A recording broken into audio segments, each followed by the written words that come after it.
কেয়ামত হুট করে আসবে না, কেয়ামতের আগে অনেকগুলো আলামত প্রকাশিত হবে। 3 রকম আলামত। কিছু আলামত হলো ছোট, এর সংখ্যা অভাব নাই। আমরা যদি আলোচনা শুরু করি 1 বছরে আলোচনা করে শেষ করা যাবে না যে আল্লাহ নবী ছোট ছোট এই পরিমাণ আলামত বলে গিয়েছেন কেয়ামতের ব্যাপারে। এমনকি আমার নবীর দুনিয়াতে আগমন এটাই হলো কেয়ামতের 1 নম্বর আলামত। বলবেন কিভাবে? কারণ আখেরি পয়গম্বর যদি না আসে কেয়ামত হবেই না, সম্ভবই না। আখেরি পয়গম্বর আসার আগেই হুট করে কেয়ামত হয়ে যাবে। তাহলে আমার নবী যেদিন আসলেন দুনিয়াতে সেদিন 1 নম্বর আলামত উম্মত পেয়ে গিয়েছে যে কেয়ামতের এখন একটা ধাপ পরিপূর্ণ, সেটা হলো নতুন করে আর কোনো নবী আসবে না, আর কোনো রসুল আসবে না। যত নবী আসার কথা ছিল এই চ্যাপ্টার ক্লোজ হয়ে গিয়েছে। আল্লাহ রসুলও বলেন আমি হলাম নবুয়তের বিল্ডিংয়ে, নবুয়তের প্রাসাদে সর্বশেষ ইট, আর আমি হলাম সর্বশেষ নবী। তাহলে এরকম ছোট আলামত অনেক অনেক বেশি, আর কিছু হলো মাঝারি আলামত, আর শেষে 10টা আছে বড় আলামত। তাহলে কিয়ামতের আলামত কয় রকম? 3 রকম। ছোট আলামত অনেকগুলোর কথা নবী বলেছেন। কিছু আছে মাঝারি সাইজের আলামত, যেটা ছোট আর বড়টার মাঝামাঝি সেতু বন্ধন। আর বড় আলামত আছে 10টা, যেই 10টা পরপর প্রকাশিত হবে। যার প্রথমটা আপনারা সকলে জানেন, দাজ্জাল। দাজ্জালের আগমন হলো কেয়ামতের 10 আলামতের প্রথম আলামত। কিন্তু এই 1 নম্বর থেকে নিয়ে 10 নম্বর ঘটতে বেশি সময় লাগবে না। 1 নম্বর থেকে নিয়ে 10 নম্বর পর্যন্ত ঘটতে কেমন সময় লাগবে আল্লাহ নবী আমাদেরকে উদাহরণ দিয়ে বুঝিয়েছেন। তাসবিহ তো চিনেন? তাসবিহ চেনেন না আপনারা? তাসবির যদি সুতাটা কেটে ফেলে বা ছিঁড়ে যায় তাহলে সবগুলো দানা গড়িয়ে পড়তে 10-20 ঘন্টা তো লাগেই। 10-20 ঘন্টা লাগে নাকি একের পরে এক একের পরে এক স্পিডে পড়তেই থাকে? তাহলে যেভাবে তাসবির রশি ছিঁড়ে গেলে দানাগুলো একের পরে এক খুব দ্রুত গতিতে পড়ে যায়, একইভাবে কেয়ামতের বড় আলামত যদিও 10টা, শুনতে অনেক লাগে, কিন্তু প্রথম আলামতটা যেই মাত্র চলে আসবে ওইটা থেকে নিয়ে শেষ পর্যন্ত আসতে খুব বেশি সময় লাগবে না, একদম খুব স্পিডের মধ্যে চলে আসবে। যেমন 1 নম্বর আলামত দাজ্জাল। দাজ্জাল যদিও থাকবে পৃথিবীর বুকে, কিন্তু বেশি না, মাত্র 40 দিন। যেই 40 দিনের প্রথম দিনটা নবী বলেছেন 1 বছরের সমান, দ্বিতীয় দিনটা 1 মাসের সমান, আর তৃতীয় দিনটা হলো 1 সপ্তাহের সমান, আর বাকি দিনগুলো আমাদের স্বাভাবিক দিনের মতো। তাহলে প্রথম 3 দিনই তো লম্বা, প্রথম 3 দিনই তো লম্বা। 1 বছর প্লাস 1 মাস প্লাস 1 সপ্তাহ, এটাই তো লম্বা। আর বাকি 37 দিন আমাদের স্বাভাবিক 37 দিনের মতো। তাহলে দাজ্জালের মোট শয়তানির মেয়াদকাল তো 100 বছরও না। 5 বছর, 10 বছর, 15 বছর, 16 বছর দূরের কথা, দাজ্জালের মোট ভণ্ডামির টাইম তো ভাই 1.5 বছরও না, 100 বছরও না। এত কম সময় থাকবে। আর দাজ্জাল থাকতে থাকতে নবী ঈসা আলাইহিস সালাম দ্বিতীয় আলামত চলে আসবে। নবী ঈসা আলাইহিস সালাম থাকতে থাকতেই সেই ইয়াজুজ মাজুজের বাহিনী 3 নম্বর আলামত চলে আসবে। এভাবে আস্তে আস্তে দেখবেন 10টা আলামত খুব দ্রুতই প্রকাশিত হয়ে যাবে। তাহলে ছোট আলামত, মাঝারি আলামত আর বড় আলামত সবগুলোর মধ্যে সেতুবন্ধন যিনি, তার নামই ইমাম মাহদি। বলবেন মানে কি? ইমাম মাহদি নিজে হলেন ছোট আলামত, সর্বশেষ ছোট আলামত, কিন্তু তার জামানায় চলে আসবে বড় বড় আলামত। কিভাবে? ওই যে বললাম দাজ্জাল আসবে, নবী ঈসা আলাইহিস সালাম আসবেন। তাহলে তিনি হলেন ছোটর বিবেচনায় সর্বশেষ, আর বড়র বিবেচনায় তার জামানায় শুরু হবে 1-2 করে প্রকাশিত হওয়া। তাহলে ইমাম মাহদি যদি চলে আসে কি বুঝতে হবে? কিয়ামত অনেক দূরে নাকি একদম কাছে চলে এসেছে? আল্লাহ ভালো জানেন ইমাম মাহদি কবে আসবেন। এমনও হতে পারে আমরা আমাদের বয়সের মধ্যে পেয়ে যাব, এমনও হতে পারে, কারণ আমরা গায়েব জানি না, গায়েবের এলেম একমাত্র আল্লাহর কাছে। এমন অনেকে ভাবে যে ইমাম মাহদি আসার আগে দুনিয়াটা একদম আগের মতো সেকেলে হয়ে যাবে, আর দুনিয়ার আধুনিক বলতে কিছু থাকবে না, সব সে আগের যুগের মতো ঘোড়ার পিঠে চড়ে তীর তরবারি দিয়ে যুদ্ধ করবে। অনেকেরই ধারণা এরকম, কিন্তু আমাদের আলোচনার ভেতরে আসবে ইমাম মাহদি যেই যুদ্ধ করবেন সেই সময় এত পরিমাণ মানুষ, বা অন্য ভাষায় বললে সর্বশেষ বিশ্বযুদ্ধ যেটা হবে, হাদিসের ভাষায় আল মালহামাতুল উজমা, একটা বিশ্বযুদ্ধের ভবিষ্যৎবাণী হাদিসেই পাওয়া যায়। আল মালহামাতুল উজমা নবীর ভাষায় সর্বশেষ বিশ্বযুদ্ধ যেটা হবে, সেখানে এত পরিমাণ মানুষ মরবে, এক বর্ণনায় আছে পাখি উড়তে উড়তে উড়তে উড়তে সর্বশেষ যেখানে গিয়া থামবে সেখানেও লাশ থাকবে। তার মানে কি পরিমাণ মানুষের লাশের স্তূপ পড়ে যাবে। এত লাশ, এটা স্বাভাবিক তীর তরবারির যুদ্ধে হয় না, বরঞ্চ এটার মধ্যেও এ কথার ইঙ্গিত পাওয়া যায় তখনও হয়তো এমন কোনো বায়োলজিক্যাল অস্ত্র থাকবে, এমন কোনো বোমা থাকবে, এমন কোনো বিধ্বংসী ব্যাপার স্যাপার থাকবে যার দ্বারা লাখে লাখে কোটিতে কোটিতে মানুষকে মেরে ফেলা সম্ভব হবে, যার কারণে সংখ্যাটা এত বেশি হবে। সত্য মিথ্যা আল্লাহ ভালো জানেন, কিন্তু হাদিস দ্বারা যে বোঝা যায় যে এত মানুষ মরবে, এটা দ্বারাই প্রমাণিত হয় যে ওই জামান একদমই সেকেলে হবে, হয়তো না বরঞ্চ তখনও ভয়ঙ্কর বিধ্বংসী কোনো অস্ত্র থাকবে যার দ্বারা কোটি কোটি মানুষ মেরে ফেলাও কোনো ব্যাপার। তাহলে ইমাম মাহদী কখন আসবে আল্লাহ রাব্বুল আলামিন ভালো জানেন। তো তার আসার কিছু ভূমিকা, কিছু আলামত হাদিসের মধ্যে পাওয়া যায়। এগুলো ব্রেইনে রেখে দিলে সুবিধা হলো আমরা আমাদের যুগটাকে বিশ্লেষণ করতে পারবো যে আমরা কি খুব দূরে আছি নাকি খুব কাছে আছি। 1 নম্বর আলামত মাথায় রাখবেন, 1 নম্বর আলামত ইমাম মাহদী আসার, পৃথিবীর মধ্যে জুলুম মাত্রাতিরিক্ত বেড়ে যাবে। কোনো এক দেশের মধ্যে না, পৃথিবীর মধ্যে। পৃথিবীতে দেশ তো আর একটা না। হ্যাঁ, এর মানে এটা না যে প্রতিটা ইঞ্চি ইঞ্চি মাটিতে জুলুম চলবে, 1 ইঞ্চি জায়গাও খালি থাকবে না, মানে এটা না। কিন্তু জুলুমটা এমনভাবে ছড়িয়ে যাবে সারা দুনিয়ায়, অল্প কিছু জায়গা বাকি থাকতে পারে। লিল আকসারি হুকমুল কুল, অধিকাংশের মধ্যেই এমন হালত থাকবে যে মানুষ নিজের ঈমান নিয়ে, নিজের দ্বীনদারি নিয়ে বেঁচে থাকা এত কঠিন হবে, হাতের মধ্যে জ্বলন্ত অঙ্গার ধরে রাখা যতটা কঠিন। আল্লাহ রাসূলই ভবিষ্যৎবাণী করেছিলেন যে তোমাদের পরে পৃথিবীতে সবরের যুগ আসবে, এমন সবরের যুগ যারা নিজেদের দ্বীন রক্ষা করতে চাইবে, দ্বীনের ব্যাপারে সবরের পরিচয় দিতে চাইবে, তাদের উদাহরণ হবে ওই ব্যক্তির মতো যে ব্যক্তি নিজের হাতের মধ্যে জ্বলন্ত অঙ্গার ধরে রেখেছে। নবীজি বলেন ওই সময়েও যারা ইসলাম প্র্যাকটিস করে যাবে, আমল চালিয়ে যাবে, তাদের এক একজন তোমাদের, মানে সাহাবীদেরকে বলছেন, তোমাদের 50 জনের সমান সওয়াব পাবে। তাহলে সওয়াব বাড়ে কখন? পরীক্ষা বাড়ে যত বেশি, প্রতিদানও বাড়ে তত বেশি। পরীক্ষা ছোট হলে পুরস্কারও ছোট, পরীক্ষা বড় হলে পুরস্কারও বড়। তাহলে শেষ জামানায় ঈমান রক্ষা এতটা কঠিন হবে যে সেই সময় আমল করে মানুষ নবীর 50 জন সাহাবীর সমান সওয়াব এক একজন পাবে। এক সাহাবী অবাক হয়ে বলেছিলেন, ইয়া রাসূলুল্লাহ, আপনি যে বললেন লিল আমিলি ফিহিন্না মিসলু আজরি 50 রাজুলাম মিনকুম, 50 জনের সওয়াব একজন পাবে, এই 50 কোন 50? ওই যুগের 50-এর সওয়াব একজন পাবে, আপনি এটা বোঝাচ্ছেন? নবী বললেন, আরে না রে, তোমাদের 50 জনের সওয়াব ওই যুগে একজন পাবে, আমি এটা বোঝাচ্ছি। এজন্যই দেখবেন মক্কার যুগে যে সাহাবীরা ঈমান এনেছেন, আর পরবর্তীতে যখন মক্কায় ইসলাম বিজয় হয়েছে, ওই সময় যারা ঈমান এনেছেন, মর্যাদা একরকম না বেশ কম আছে? ওই শুরুর দিনে, দুর্দিনে যারা পাশে থেকেছে তাদের দামও আল্লাহর কাছে বেড়েছে। একইভাবে বদর যুদ্ধে যারা থেকেছে আর পরে সহজ যুদ্ধে যারা থেকেছে, মর্যাদা একরকম না বেশ কম আছে? কেন বেশ কম? কারণ বদরের যুদ্ধটা ছিল কঠিন, ওই কঠিন যুদ্ধেও যারা পাশে ছিল তাদের মর্যাদাও অনেক বেশি আল্লাহর কাছে। তো ইমাম মাহদী আসার একটা আলামতই হলো পৃথিবীতে জুলুম বেড়ে যাবে। এজন্য মাহদী সংক্রান্ত যত হাদিস পড়বেন, অনেকগুলো হাদিসে এই বাক্যটা পাবেন, ইয়ামলাউল আরদা কিসতান ওয়া আদলা কামা মুলিআত যুলমান ওয়া জাওরা। তিনি এসে পৃথিবীকে ইনসাফ এবং ন্যায়পরায়ণতা দিয়ে পরিপূর্ণ করে দিবেন, যেমনিভাবে তা জুলুম এবং বৈষম্য দ্বারা পরিপূর্ণ হয়ে গিয়েছিল।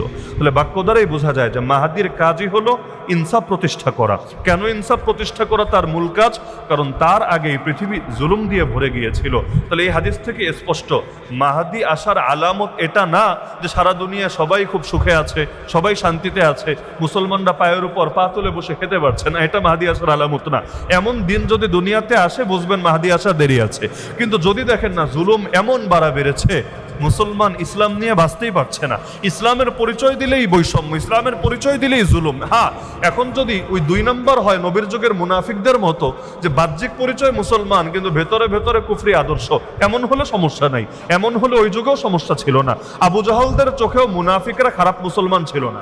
আবু জাহলদের চোখে জঙ্গি মুসলমান ছিল আবু বকর, আবু জাহলদের চোখে উগ্রবাদী মুসলমান ছিল ওমর, আবু জাহলদের চোখে সাম্প্রদায়িক মুসলমান ছিল ওসমান, আবু জাহলদের চোখে মৌলবাদী মুসলমান ছিল আলী। ওদের চোখে এরা কোনো ভালো মুসলমান ছিল না, কিন্তু মুনাফিকরা ওদের চোখে ছিল গুড মুসলিম, পারফেক্ট মুসলিম। ওরা বলতো মুসলমান হলে আব্দুল্লাহ বিন উবাই ইবনে সালুলের মতো হওয়া দরকার, মুসলমান হলে অমুক অমুক মুনাফিকের মতো হওয়া দরকার। তার মানে গোল আলু দিয়ে যদি পৃথিবীটা ভরেও যায় এতে কোনো ক্ষতি নাই, কারণ এগুলোর আদর্শই এমন, এগুলো সব তরকারির সঙ্গে চলে, এর দ্বারা কাফেরদের কোনো ক্ষতি হয় না। সুতরাং পৃথিবী যদি মুনাফিক দিয়ে ভরে যায়, ওদের উপর কোনো জুলুম হবে না। জুলুম হবে বেলালের মতো ইমানদারদের উপর, জুলুম হবে সুমাইয়ার মতো ইমানদারদের উপর, জুলুম হবে সেই খুবাইব এবং খাব্বাবের মতো ইমানদারদের উপর তাদের সংখ্যা কম হতে পারে, কিন্তু পৃথিবীর জালেমরা খুঁজে খুঁজে তারা যত সাধারণই হোক না কেন, বেলাল তো একটা গোলাম, কোনো লিডার না, একটা গোলাম, এক গোলাম মুসলমান হলেই কি আর কাফের থাকলেই কি?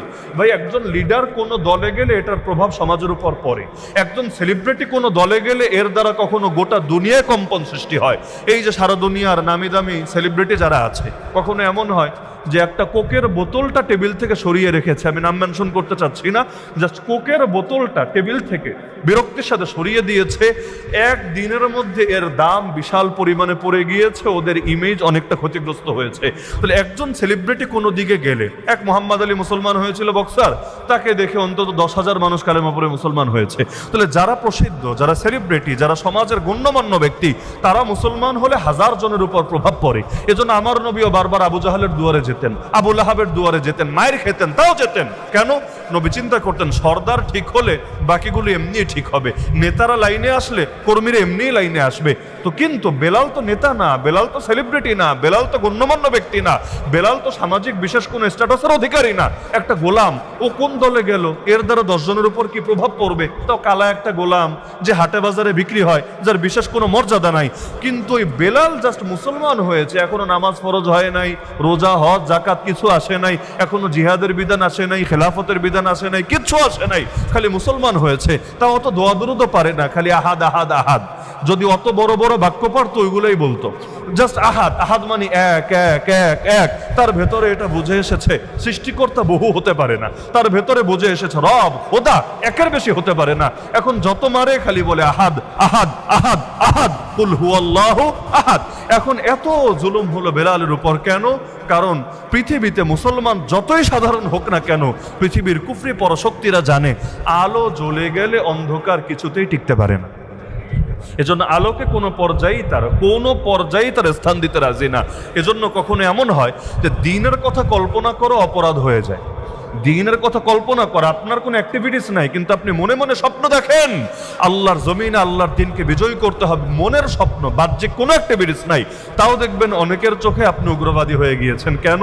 কারণ আপনি এই স্বপ্ন দেখতে পারবেন না। আপনি রামরাজ্যের স্বপ্ন দেখেন, আপনি ইহুদি রাজ্যের স্বপ্ন দেখেন, আপনি খ্রিস্টান রাজ্যের স্বপ্ন দেখেন, নাস্তিক্যবাদী রাষ্ট্রের স্বপ্ন দেখেন, সেকুলার রাষ্ট্রের স্বপ্ন দেখেন, কিন্তু আপনি ইসলামী রাষ্ট্রের স্বপ্ন দেখবেন না, এটা তো কিছুতেই মেনে নেওয়া যায় না। এই দুনিয়া এমন হয় নাকি হয় না? আল্লাহ হেফাজত করুক আমাদেরকে। যার কারণে পৃথিবীতে বহু জায়গায় শুধু দাড়ির কারণে লাঞ্ছিত হতো, শুধু পাঞ্জাবের কারণে লাঞ্ছিত হতো, শুধু ধর্ম পরিচয় মুসলমান হওয়ার কারণে লাঞ্ছিত হতে হয়। এমনকি ইন্ডিয়ায় তো অভিজ্ঞতা আছে, বহুত মুসলমানের আছে যে শুধুমাত্র এই লেবাস তো শিখরাও পরে, লেবাস তো নরেন্দ্র মোদীজিও পরে, নরেন্দ্র মোদীও তো পাঞ্জাবি লাগায়, মুখের মধ্যে দাড়ি আছে, ওইটা সমস্যা না।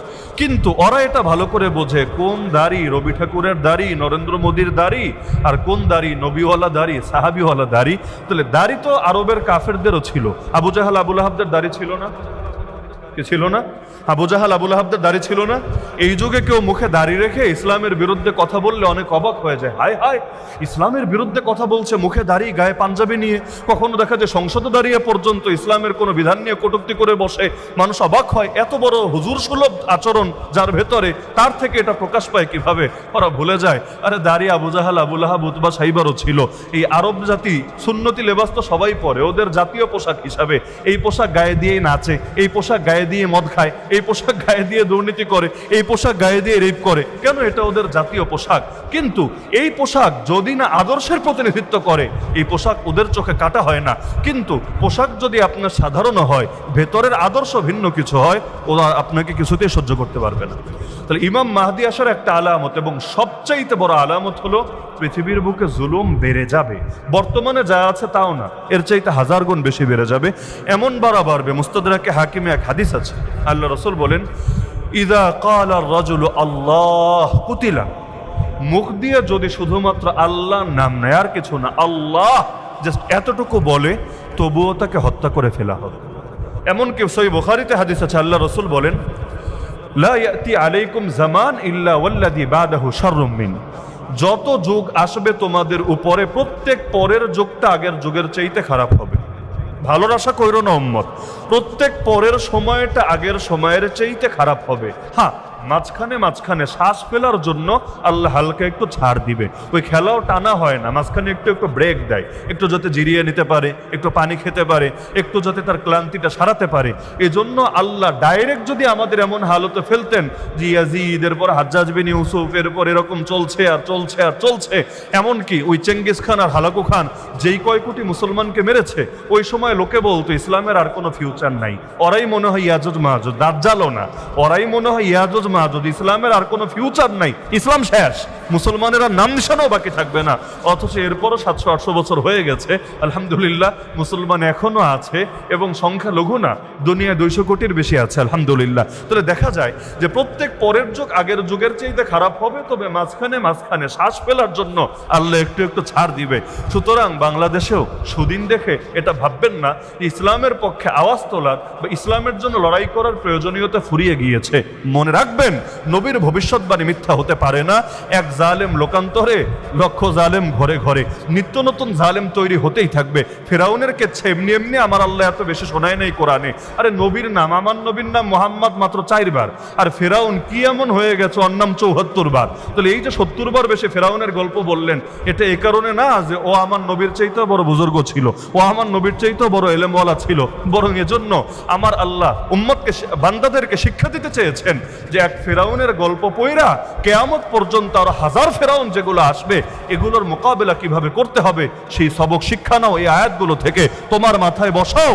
এক ফেরাউনে শেষ কথা না, কারণ কোরআন অতীতের কেচ্ছা কাহিনীর বই না, কোরআন হলো আগামীর ভবিষ্যৎবাণী, কোরআন হলো হেদায়েত, কোরআন হলো গাইডলাইন, কোরআন হলো জীবন বিধান, কোরআন হলো পথ নির্দেশ। সুতরাং এক ফেরাউনকে অতীত ভাববা না, ফেরাউন সর্বদা বর্তমান। সুতরাং তোমার যুগেও যদি নতুন কোনো ফেরাউন মাথাচাড়া দেয়, তোমাকেও তার মোকাবেলায় মুসা হতে হবে। প্রয়োজনে সাগরের সামনে যেতে হবে, পেছনে বাহিনী, সামনে সাগর, তবু আল্লাহর উপর ভরসা করে, আল্লাহর উপর ভরসা করে কাজ চালাতে হবে। আমার আল্লাহ সাগরের বুকে পথ বের করে হলেও ইমানদারদেরকে মুক্তি দেবেই দেবে। তাহলে প্রত্যেক পরের যুগ আগের যুগের চাইতে খারাপ হবে। হ্যাঁ, এখন বলবেন মাহদী আসার আগে জুলুম বাড়ার দরকার ছিল কি?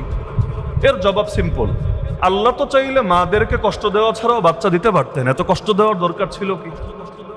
আল্লাহ চাইলে এক একজন মা যে কষ্ট করে, আপনাকে ধরে 2টা হাড্ডি ভেঙে দিলে আপনার যে ব্যথা হবে, নর্মাল ডেলিভারি যদি হয়, সিজার না, নর্মাল ডেলিভারি যদি হয়, একজন মায়ের এর চাইতেও বেশি কষ্ট হয়ে থাকে, যেটা কোনো পুরুষ কোনোদিন কল্পনাও করতে পারবে না, অনুভবও করতে পারবে না। তা আমার আল্লাহ চাইলে এত কষ্ট দেওয়া ছাড়াই বাচ্চা দিতে পারতেন কি না? এমনকি বাচ্চাকেও তো জন্মের পর স্বাবলম্বী বানাতে পারতেন। বান্দরের বাচ্চা কি করে?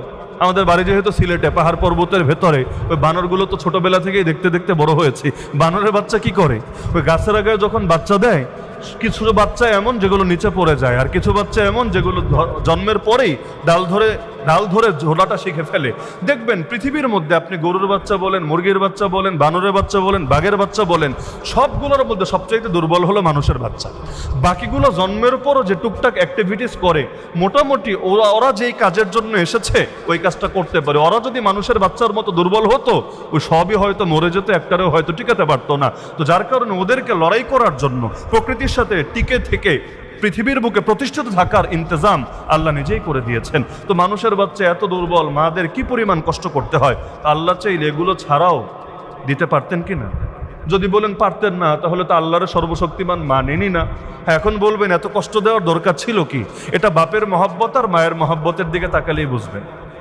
বাপের মহব্বত আর মায়ের মহব্বতের দিকে তাকালেই বুঝবেন। বাপ তো অনেক সময় এমন, ওই রাত 2টা-3টার সময়, এগুলো যুবক বাপরা ভালো বুঝবে, রাত 2টা-3টার সময় বাচ্চারা যখন ভ্যা ভ্যা করে কান্না শুরু করে, ওই সময় ভেতরে ফিলিংসটা কেমন হয়? কখনো তো নিজের স্ত্রীরা পর্যন্ত বকা দিয়ে রুম থেকে পাশের রুমে পাঠিয়ে দেয়, যা ওই রুমে গিয়ে আসো, সারাদিন অফিস করেছে, এমনি ক্লান্ত, আর এখন এই ভ্যা ভ্যা শোনার টাইম আছে। এদের কাছে কখনো বাচ্চা হয় একটা খেলনার আইটেমের মতো, ওই খেলার সময় ভালো লাগে, কিন্তু হাগুমুতু করলে, আবার বিরক্তি করলে এটা খুব তার কাছে ঘৃণার বিষয় মনে হতে থাকে। অথচ মাদের কাছে এগুলো একটা উপভোগের বিষয় হয়ে যায়, আল্লাহই বানিয়ে দেয়। তাহলে যেই জিনিস কষ্টের পরে অর্জন হয়, ওই জিনিসের মূল্যও বেড়ে যায়। এটা হলো মূল পয়েন্ট। যেই জিনিস সহজে অর্জন হয় এটার দাম কম থাকে, যেই জিনিস কষ্ট করে অর্জন করতে হয় সেটার দাম বেশি থাকে। এজন্য বহুত হুজুরের চাইতে বহুত সাধারণ মানুষ এমন, যারা কোরআন দেখলে কোরআনের কপিকে সম্মান বেশি দেখিয়ে থাকে। বলবেন কেন? কারণ হুজুর মানুষের জন্মের পর থেকে ছোটবেলা থেকেই কোরআন পড়ে পড়ে বড় হয়েছে, কোরআন তার সিনার ভেতরেও আছে, তার কাছে এটা অত নতুন কোনো বিষয় না, কারণ এটার সাথে সে এভাবেই অভ্যস্ত, এভাবেই পরিচিত। কিন্তু বহুত সাধারণ মানুষ এমন আছে কোরআনটা পড়তেও জানে না, কিন্তু কখনো এটা নিয়ে বুকের সাথে এমনভাবে লাগায়, এমনভাবে চুমু খায়, এমন আল্লাহর বান্দার জ্ঞান দুর্বলতা থাকতে পারে কিন্তু মহব্বতে কোনো দুর্বলতা নাই। যেমন আল্লাহ নবী জানিয়েছেন, আমার পরে এমন কিছু মানুষ আসবে পৃথিবীর বুকে যারা আমাকে এত বেশি ভালোবাসবে, এত বেশি ভালোবাসবে, তাদের এক একজনের অবস্থা হবে এমন, পারলে নিজের ফ্যামিলি এবং নিজের সম্পদ সব কোরবানি করে দিয়ে হলেও তারা আমার সঙ্গে মিলিত হতো, আমার সঙ্গে দেখা করত। এমনকি নবী বলেছেন তারা হলো আমার আসল ভাই। সাহাবীরা বললেন, ইয়া রাসূলুল্লাহ, আমরা আপনার ভাই না? নবী বললেন, না, তোমরা আমার ভাই না, তোমরা আমার সাহাবী, আমার সঙ্গী। আমার ভাই হলো তারা যারা আমাকে দেখেই নাই, আমার পরে আসবে পৃথিবীতে, কিন্তু আমাকে এত ভালোবাসবে, এত ভালোবাসবে, লাউ রাআনি বিআহলিহি ওয়া মালিহি, তার ভালোবাসার হালত হবে এমন, যদি সে তো নিজের ফ্যামিলি, নিজের ধন সম্পদ সব উজাড় করে দিয়ে জাস্ট একটা বার আমাকে দেখতোই নেয়ামত সে অর্জন করতো। তাহলে বহুত ক্ষেত্রে জিনিসটা এমন হয় যে মানুষ কষ্ট করে অর্জন করে কিন্তু তার কাছে সেটার দাম বেশি থাকে। এজন্য মাহদিকেও আল্লাহ এত কষ্টের পরে পাঠাবেন, কারণ জুলুম যখন বাড়ে ইনসাফের গুরুত্ব বুঝে আসে। একটা উদাহরণ দিলে বুঝবেন, যেই সময় দেশের মধ্যে শান্তি থাকে, ইনসাফ থাকে, জিনিসপত্রের দাম নিয়ন্ত্রণে থাকে এবং চাঁদাবাজি, গুন্ডামি, চুরি, ডাকাতি, ছিনতাই, রাহাজানি এগুলো কম হয়, আবার রেপ হয় না, ধর্ষণ হয় না, কোর্টেও বেশি বিচার আচার যায় না, দেশটা শান্ত থাকে, ওই সময় যদি আপনি মানুষকে দিন কায়েমের কথাও বলেন, চলো আমরা আল্লাহর জমিনে আল্লাহর দিনকে বিজয়ী করি, খুব বেশি সাড়া পাবেন না। বলবেন কেন? মানুষ চিন্তা করবে ইসলাম মানে তো শান্তি, আর ইসলামের বার্তার মধ্যেও তো শান্তি আছে, আসসালামু আলাইকুম, শান্তির বার্তা। তাহলে ইসলামের সাথে শান্তির সম্পর্ক আছে, শান্তি তো এমনিই আছে, তো হুদাই আমাদের এত ইসলাম নিয়ে চিন্তা করার দরকার কি? এজন্য দেখবেন সুদিনে, যখন সুদিন থাকে, দিন কায়েমের দাওয়াতের প্রভাব কম নজরে পড়ে, তখন ঢিলামি আসে, অলসতা আসে। আর যখন মায়ের চলে, দুর্দিন চলে, ওই সময় জাগরণটা বেশি হয়ে থাকে। কেন? যখন দেয়ালে পিঠ ঠেকে যায় তখন মানুষের হালত হয় এমন, ওই কেউ যখন সাঁতার পারে না, ডুবে ডুবে যায় অবস্থা, তখন একটা খড়কুটো ধরে হলো বাঁচার একটা আশ্রয় খোঁজে, কারণ উপায় তো কিছু নাই, সে জানে খড়কুটো ধরে বাঁচা সম্ভব না, এরপরও একদম শেষ চেষ্টাটা সে চালানোর চেষ্টা করে। একইভাবে মানুষ যখন দুর্দিনে থাকে তখন দিনের কদরটা ভালো বুঝে আসে।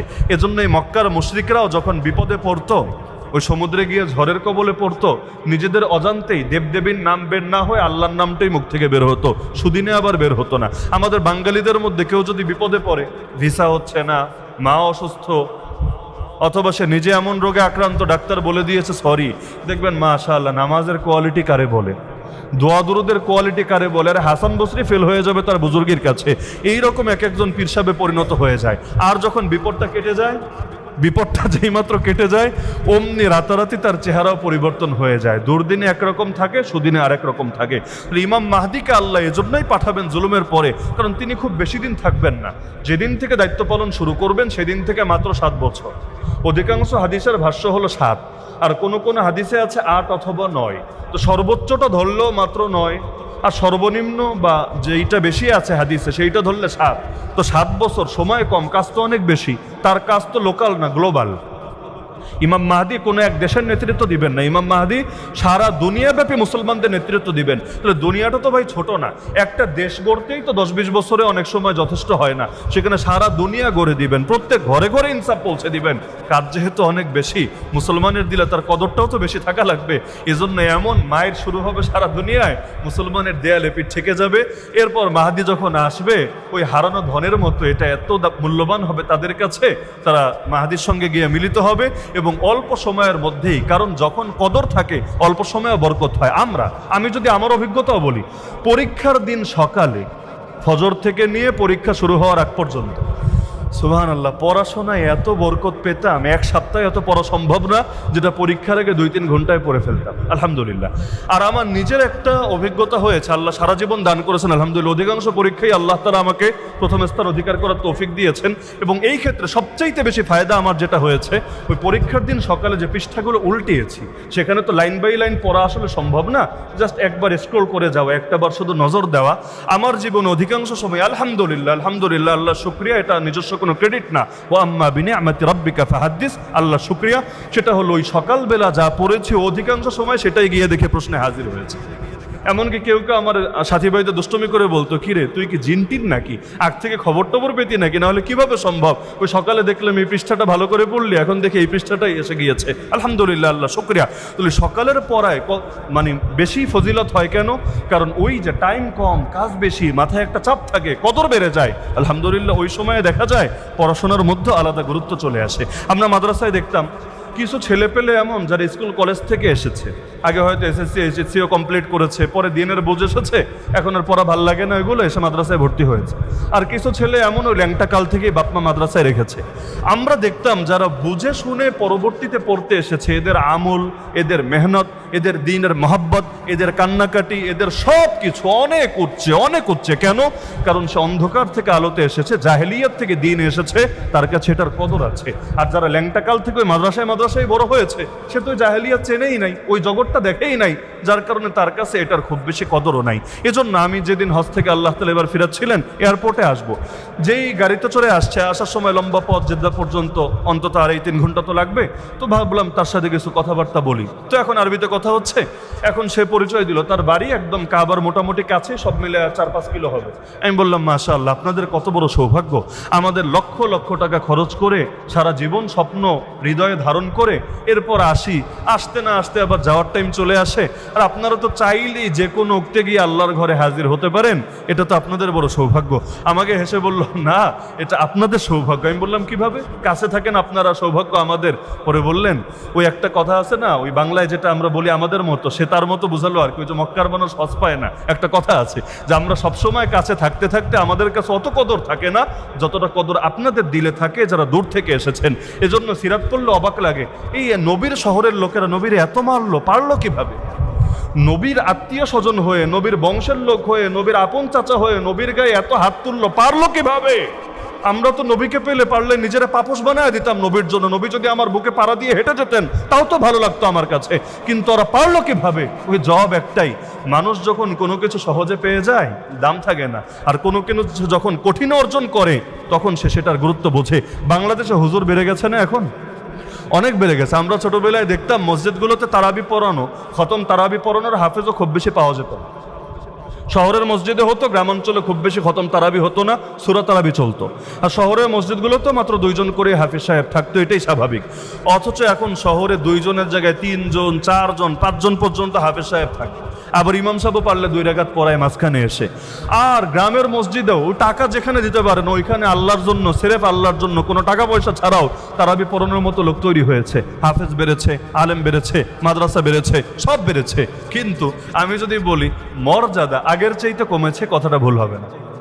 সংখ্যা বেড়েছে কিন্তু জাতির কাছে মর্যাদা কমেছে।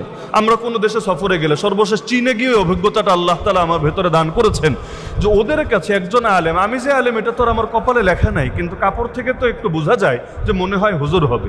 যেখানে যেখানে গিয়েছে, এমনকি এক হোটেলে গিয়ে পর্যন্ত সাধারণ মানুষ তারা দেখেও বোঝার উপায় নাই এটা মুসলমান। জিজ্ঞেস করে নিশ্চিত হলাম যে সে মুসলমান, আর দোকানের খাবার হালাল, কারণ বাইরে গেলে খাবার হালাল পাওয়াটাও একটা নেয়ামত। এখন সেই লোকটা আমার জিজ্ঞেস করলো, আপনি কি আখুন, মানে তার ভাষায় জিজ্ঞেস করলো আখুন। এখন আমি ট্রান্সলেট করে, ওদের ভাষা তো আর বুঝি না, কিন্তু ট্রান্সলেটরের কল্যাণে তো সহজ, আমি এখন ওর ভয়েসটা নিয়ে ট্রান্সলেট করলাম। এখন ট্রান্সলেটেও আসে, আপনি কি আখুন? আমি বুঝতেছি না আখুন মানে কি। আরবিতে আখুন মানে ভাই, কিন্তু আমি তো আর ভাই লাগি না, আমি তো আর কাজিনও না, তাহলে এই প্রশ্নের মানে কি? পরে একটু ভালো করে সার্চ করে দেখলাম যে ওরা ওদের ভাষায় যারা ধর্মীয় নেতা বা আলেম এদেরকে আখুন বলে। হ্যাঁ, কারো কোনো অঞ্চল উচ্চারণে ভিন্নতা আছে, কিন্তু যে আমাকে বলেছে তার শব্দটা ছিল আখুন। আর কোথাও কোথাও হালকা পাতলা একটু ভিন্ন পাওয়া যায়। ওই আফগানিস্তানে অনেকের নামে দেখবেন আখুন জাদা এরকম নাম থাকে। কেন? মানে এরা বংশীয়ভাবে ধর্মীয় নেতৃত্ব দিয়ে এসেছে, হুজুর ফ্যামিলি আর কি। তো এখন সে আমাকে জিজ্ঞেস করলো আখুন। এখন সার্চ করে যখন নিশ্চিত হলাম যে এখন মানে খারাপ কিছু না, এখন মানে হুজুর কিনা, আলেম কিনা নিশ্চিত হতে চাচ্ছে, আমি বললাম হ্যাঁ, আমি আমার মতো করে বললাম আমি আখুন। পরে ওর ট্রান্সলেটটা দেখায় দিলাম, আমি আখুন। মাশাআল্লাহ, কদর কাকে বলে চিনি না, জানি না, জীবনে আগে দেখা হয় নাই, কোনোদিন দেখা হবে না, জাস্ট সে এতটুকু নিশ্চিত হলো আমি একজন হুজুর।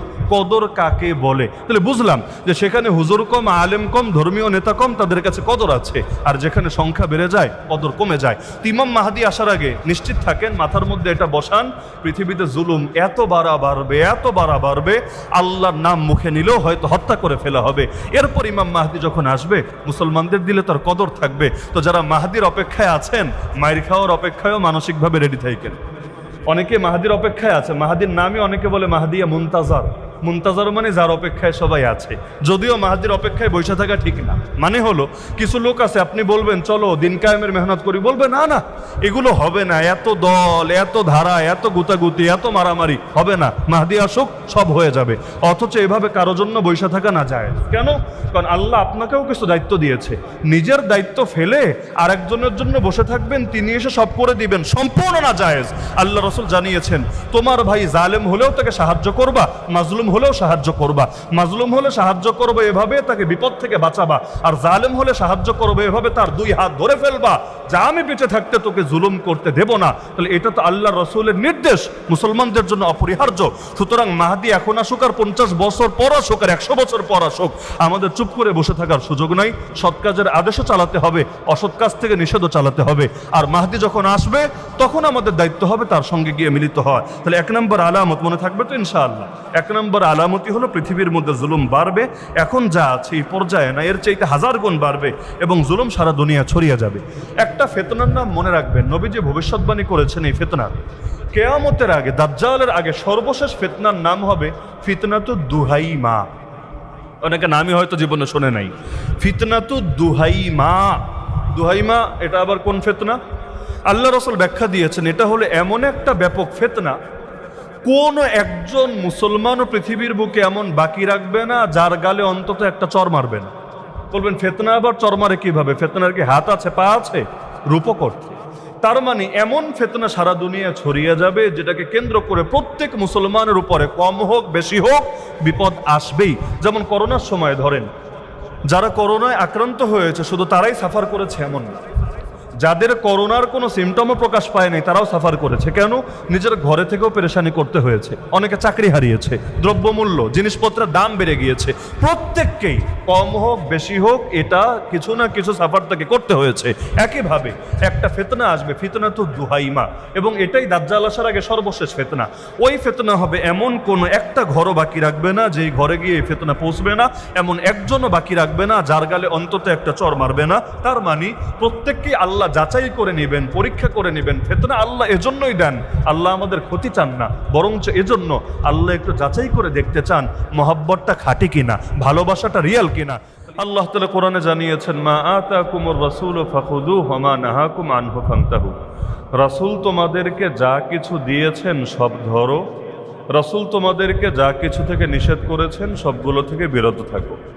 এমনকি আল্লাহ স্পষ্ট জানিয়েছেন যে আমি কোরআন রাসূলের উপর দিয়েছি এজন্য ডাইরেক্ট তোমাদেরকে না দিয়ে রাসূলের মাধ্যম হয়ে তোমাদের কাছে পৌঁছিয়েছি, এ কারণেই সেই রাসূল তোমাদের সামনে খুলে খুলে ব্যাখ্যা করে দিবে এই কোরআন যেটা তোমাদের উপর নাজিল করা হয়েছে।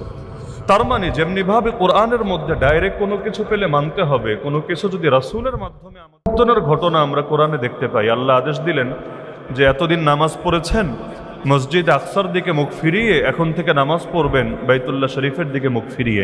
এই আয়াত কোরআনে আছে, কিন্তু পুরো কোরআন তন্ন তন্ন করে খুঁজে আমাকে এটা দেখাতে পারবেন না। এমনকি আমি যদি চ্যালেঞ্জ দেই কিয়ামত পর্যন্ত এটা কেউ আমাকে এনে দেখাতে পারবেন না যে বাইতুল মুকাদ্দাসের দিকে মুখ ফিরে নামাজ যেই কয়দিন পড়েছেন ওই কয়দিন এটা কোরআনের কোনো আয়াতের ভিত্তিতে পড়েছেন, এটার প্রমাণ কেউ দেখাতে পারবেন না। তাহলে বাইতুল মুকাদ্দাস থেকে মুখ ফিরাবেন কাবার দিকে, এটা কোরআনে আছে, কিন্তু এতদিন যে বাইতুল মুকাদ্দাসের দিকে ফিরে নামাজ পড়লেন ওইটা কোরআনে কই? কোথাও খুঁজে পাবেন না। তাহলে পরেরটা আছে, আগেরটা নাই কেন? এজন্যই আমরা বলি ওহী হলো 2 প্রকার, ওহী 1 প্রকার, ওহী হলো 2 প্রকার। 1 প্রকার ওহী খুঁজে পাওয়া যায় কোরআনে, আরেক প্রকার ওহী খুঁজে পাওয়া যায় হাদিসে। 1 প্রকার কোরআন, 1 প্রকার ওহী এমন যার শব্দ আল্লাহর, যার মর্ম আল্লাহর, যেটা সংরক্ষিত আছে আল্লাহর কিতাবে। আর এক প্রকার ওহী এমন যেটা আল্লাহ ঢেলে দিয়েছেন তার নবীর সিনার ভেতরে, নবী নিজের ভাষায় নিজের মতো করে উপস্থাপন করেছেন জাতির সামনে। এজন্য আল্লাহ রাসূল বলেছেন আমি চলে গেলাম তোমাদের মাঝে 2টা জিনিস রেখে গেলাম, একটা না 2টা জিনিস রেখে গেলাম। একটার নাম কিতাবুল্লাহ, আল্লাহর কিতাব, আর দ্বিতীয়টা হলো সুন্নাত রাসূলিল্লাহ, আল্লাহ রাসূলের সুন্নাহ, নবীজির জীবন আদর্শ, নবীজির হাদিস। তাহলে হাদিস দ্বারাও যদি কোনো কিছু প্রমাণিত হয় মানতে বাধ্য, কোরআন দ্বারাও যদি কোনো কিছু প্রমাণিত হয় মানতে বাধ্য, যেটা হাদিস দ্বারা প্রমাণিত এটা যদি কেউ অস্বীকার করে তাহলে সে শুধু হাদিস অস্বীকার করলো না, কোরআনও অস্বীকার করলো। কিভাবে? কারণ কোরআনই আল্লাহ বলেছেন আল্লাহ রসুলকে যে অনুসরণ করলো সে মূলত আল্লাহরই আনুগত্য বাস্তবায়ন করলো, আর যে রাসূলের দেখানো পথে চললো না সে আল্লাহর আনুগত্য বাস্তবায়ন করলো না। পৃথিবীতে এমন বহু নবী ছিলেন যাদের কিতাবে ছিল না। আসমানি কিতাব আর কয়টা? পৃথিবীতে এমন বহু নবী ছিলেন যাদের আসমানি কোনো কিতাব ছিলই না। তাহলে ওই জাতির জন্য কোনো কিছু অনুসরণ করা লাগতো না? অবশ্যই লাগতো। কি অনুসরণ করত? নবীকে অনুসরণ করত। নবীর কথা, নবীর কাজ, নবীর গুণ, নবীর ওঠা, নবীর বসা, নবীর বলা, নবীর চুপ থাকা সব অনুসরণ করত। তার মানে শুধু কিতাব অনুসরণ করলেই মুক্তি পাবে আর নবীকে অনুসরণ করলে মুক্তি পাবে না, এটা চরম বিভ্রান্তিমূলক কথা ছাড়া কিছু না। এজন্যই আল্লাহ দোয়া শিখিয়েছেন ইহদিনাস সিরাতাল মুস্তাকিম, হে আল্লাহ সরল পথে চালান। কোন পথ? আল্লাহ বলেন নাই সিরাতাল কুরআনি ওয়াস সুন্নাহ, কোরআন সুন্নাহর পথে চালান। আল্লাহ বললেন সিরাতাল্লাযীনা আন'আমতা আলাইহিম, আপনার নেয়ামত প্রাপ্ত বান্দাদের পথে চালান। কোরআনের পথ বলেন নাই, আপনার নেয়ামত প্রাপ্ত বান্দাদের পথে চালান। আর নেয়ামত প্রাপ্ত বান্দাদের এক নম্বরেই কারা? নবীরা। তার মানে নবীদের পথ আর কোরআনের পথ এক নাকি আলাদা? নবীদের পথ আর কোরআনের পথ এক নাকি আলাদা? তো কেউ যদি বলে কোরআন মানি নবী মানি না, ও আসলে কোরআনও মানে না। কারণ কোরআন তোমার উপর আসে নাই রে ভাই, কোরআন তুমি পেয়েছই নবীর মাধ্যমে। তো নবীকে মানা মানি কোরআন মানা, আর নবীকে অস্বীকার করা মানি কোরআন অস্বীকার করা। কারণ তোমার চোখে নবী যদি গ্রহণযোগ্য না হয়, নবী যেই কিতাব দিয়েছেন এটাও তোমার চোখে গ্রহণযোগ্য হবে না। আগে ব্যক্তি গ্রহণযোগ্য হতে হয়, এরপর ব্যক্তির কথা গ্রহণযোগ্য হয়। ব্যক্তি যদি গ্রহণযোগ্য না হয়, ব্যক্তির কথা গ্রহণযোগ্য হবে কিভাবে? এজন্য ইমাম মাহদির বিষয় যদিও কোরআনে নাই, ডাইরেক্টও নাই, ইনডাইরেক্টও নাই, কিন্তু কোরআন যেই নবীকে মানতে বলেছে ওই নবী আমাদেরকে ইমাম মাহদির ব্যাপারে জানিয়েছেন। সুতরাং কেউ যদি ইমাম মাহদিকে না মানে তাকে হক বলতে হবে না বাতিল বলতে হবে? নিঃসন্দেহে বাতিল। তো আমরা আলোচনা করছিলাম ইমাম মাহদি সম্পর্কে। গত সপ্তাহে আমরা তার সম্পর্কে মৌলিক এবং প্রাথমিক কিছু বিষয় আলোচনা করেছি। এই সপ্তাহে আরো কিছু বিষয় আলোচনা হবে, তবে সম্ভবত শেষ হবে না, আমাদের আরো এক সপ্তাহ কন্টিনিউ করতে হবে। এক নম্বরে এই সপ্তাহে আমাদের আলোচ্য বিষয় হলো ইমাম মাহদি আসার আগের কিছু ভূমিকা আছে। সব জিনিসের কিছু ভূমিকা থাকে। আল্লাহ রসুল সাল্লাল্লাহু আলাইহি সাল্লাম হুট করে চলে এসেছেন এমন না। আল্লাহ রসুল আসার আগে পৃথিবীতে বড় বড় অনেকগুলো ব্যাপার ঘটেছে, যার মধ্যে কিছু ব্যাপার তো কোরআনে বর্ণিত আছে, যেমন সূরা ফিল। এই যে হস্তি বাহিনী, আবরাহার হস্তি বাহিনীকে আমার আল্লাহ মাটির সাথে ধসিয়ে দিলেন, এই যে বিশেষ একটা অলৌকিক ব্যাপার প্রকাশিত হলো, এটাও ছিল আমার নবীর আগমনের একটা ইঙ্গিত, যেটা আমার আল্লাহ কোরআনে চিরকালের জন্য অমর বানিয়ে দিয়েছেন। তো বড় বড় ঘটনা ঘটার আগে ছোট ছোট বিভিন্ন ইঙ্গিত থাকে, যে ইঙ্গিতের দ্বারা বোঝা যায় বড়টা আসার সময় ঘনিয়ে এসেছে। যেমন কেয়ামত একটা বড় ব্যাপার, হুট করে কেয়ামত আসবে না। হুট করে কেয়ামত আসবে না, এমন হবে না যে রাত্রে ঘুমালাম সকালে উঠে দেখলাম কেয়ামত চলে এসেছে। হ্যাঁ, কেয়ামত নিয়ে ভয় প্রত্যেকের ভেতরেই থাকবে। সই হাদিসে আছে প্রত্যেক শুক্রবার জিন আর ইনসান ছাড়া জগতে এমন কোনো মাখলুক নাই যেই মাখলুক ভয়ে থাকে না, যে মনে হয় আজ ইসরাফিল সিংহায় ফু দেবে, আজ দুনিয়া ধ্বংস হবে, মহাপ্রলয় সংঘটিত হবে এবং মহান রব্বুল আলামিনের সামনে দাঁড়াতে হবে। শুধুমাত্র কিছু জিন আর ইনসান এমন যাদের এই শুক্রবার আসলেও ভয় জাগে না, এমনকি শুক্রবার দিনও ফজরের নামাজটাও পড়ে না। কিন্তু বাকি সমস্ত মাখলুক এই ভয়ের ভেতরে থাকে, মনে হয় আজকেও কিয়ামত চলে আসতে পারে। এমনকি নবী সাহাবীরাও ভয় পেতেন। কখনো যদি বিশাল জোরে আওয়াজ হতো অথবা কোনো ধরনের বড় ব্যাপার সংঘটিত হতো, তারা ভয় পেয়ে যেতেন। এই মনে হয় ইসরাফিল ফু দিয়ে ফেলবে, এই মনে হয় কিয়ামত হয়ে যাবে। অথচ এখনো দাজ্জাল আসে নাই, অথচ মাহদি আসে নাই, অথচ ঈসা আসে নাই, অথচ দাব্বাতুল আরদ বের হয় নাই, অথচ পশ্চিম আকাশ থেকে সূর্য উদিত হয় নাই, কত আলামত বের হয় নাই, কিন্তু এখনো তাদের ভেতরে ওই সময় ভয় জেগেছে। একইভাবে কিছু মানুষও দেখবেন এমন, যখন আজরাইল সামনে আসবে অবস্থা, ওই সময়ে মরণের ভয় জাগছে। অথচ প্রকৃত আল্লাহর বান্দা তারা না। প্রকৃত আল্লাহর বান্দা তারা যাদের কোনো আলামত না থাকলেও, এখনো দাড়ি চুল পাকে নাই, এখনো রোগ ব্যাধি বেশি হয় নাই, এখনো মরার কোনো চিঠি আসে নাই, এরপর প্রতি মুহূর্তে তার ভেতরে মৃত্যুর স্মরণ থাকে। নবীজি বলেন আকসিরু যিকরা হাদিমিল লাযযাতি আল মাউত, সব স্বাদকে নষ্ট করে দিবে যে মৃত্যু, সেই মৃত্যুকে তোমরা বেশি বেশি বেশি বেশি স্মরণ করো। তাহলে বিপদে পড়লেই যাদের স্মরণে মৃত্যু আসে তারা প্রকৃত আল্লাহর ওলি না। আল্লাহর প্রকৃত বন্ধু তারা যারা আলামত থাক বা না থাক, হর হামেশা তাদের ভেতর মৃত্যুর ভয়, কবরের ভয়, আযাবের ভয়, কিয়ামতের ভয়, রবের সামনে প্রশ্নোত্তরের ভয় যাদের ভেতরে কাজ করে।